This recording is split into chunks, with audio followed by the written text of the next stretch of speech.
ప్రభు స్తోత్రం. దైవాశీస్సులు. రోమపత్రిక 3వ అధ్యాయం 28, 29 వచనాలు, 27, 28, 29 వచనాలు. కాబట్టి అతిశయాత్మ ఎక్కడ అది కొట్టివేయబడును, ఎట్టి న్యాయం బట్టి అది కొట్టివేయబడును, క్రియా న్యాయం బట్టి కాదు, విశ్వాస న్యాయమును బట్టి కాగా, ధర్మశాస్త్ర సంబంధమైన క్రియలు లేకుండా విశ్వాసం వల్లనే మనుషులు నీతిమంతులుగా తీర్చబడుతున్నారని ఎంచుచున్నాము. దేవుడు తన మాట మన కొరకు దీవించునుగాక. కాబట్టి అతిశయించడం ఎక్కడ అది కొట్టివేయబడింది.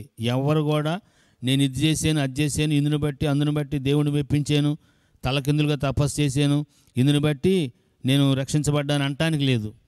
దేవుడే ఇష్టపూర్వకంగా క్రీస్తు ప్రభు వారి మీద ఆ శిక్షావిధిని మోపి ఆయన రక్తమును మన కొరకు చిందించి ఆ కరుణాధారాన్ని బయలుపరిచి అది నమ్ముడు చేత మనల్ని నీతిమంతులుగా తీర్చాడు. కాబట్టి నువ్వు అతిశయించాల్సింది లేదు.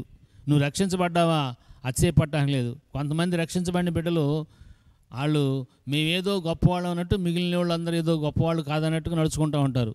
యూదుల్లో ఉన్న పాపం ఇదే. ప్రపంచం మొత్తంలో మేమే దేవుని పిల్లలు, మిగిలిన వాళ్ళందరూ పాపులు.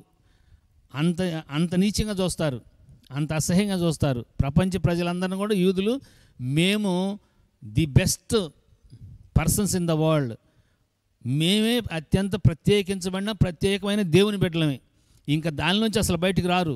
మిగిలిన వాళ్ళని అట్ట చూస్తే బాగానే ఉంటుంది, అట్ట చూడరు. మిగిలిన వాళ్ళందరూ పాపలు. రక్షించబడిన బిడ్డలు కూడా రక్షించబడిన తర్వాత మేమేదో ఆకాశం నుంచి ఊడిపడ్డామటం నడుస్తారు. అక్కడే పప్పులో కాలేస్తాం, అక్కడే దెబ్బతింటాం.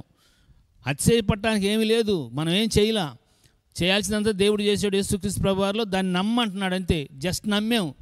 క్రియ మొత్తం చేసింది దేవుడే, మన వల్ల కాదు. మన శిక్ష భరించాలంటే చిత్రవదగా పచ్చడిగా పిండిగా పిప్పి చేసి కాల్చి అవతల పెట్టాడు. అది మన వల్ల వద్దా? ఒక దెబ్బ కొడితేనే ఓర్చుకోలేము. పచ్చడిగా ఈ పంత నాగడ సాళ్ళ వల్లే దున్నబడింది. ఇది మొత్తం దేవుడు యేసుక్రీస్తు ప్రభువారి మీద చేసాడు. దాన్ని నమ్మాలి. అతిశయపడుతున్నావా, అపవాది మనలో ఉన్నాడు, గుర్తుపెట్టుకోండి. అతిశయించడానికి వీలు లేదు. మరి ఏ కొట్టివేయబడింది.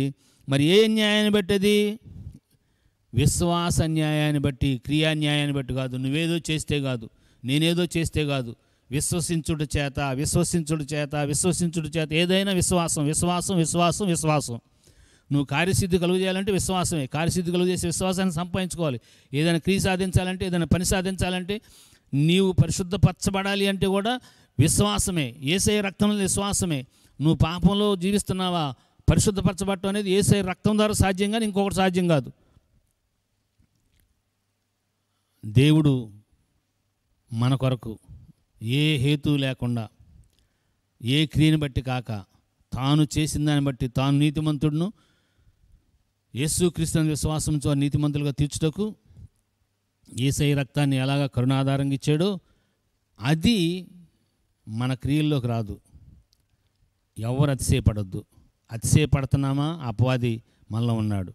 ఈ సత్యం అర్థమవుతుండగా పరిశుద్ధాత్మ దేవుడు మనకు సహాయం చేయనుగాక. Thank you and God bless you.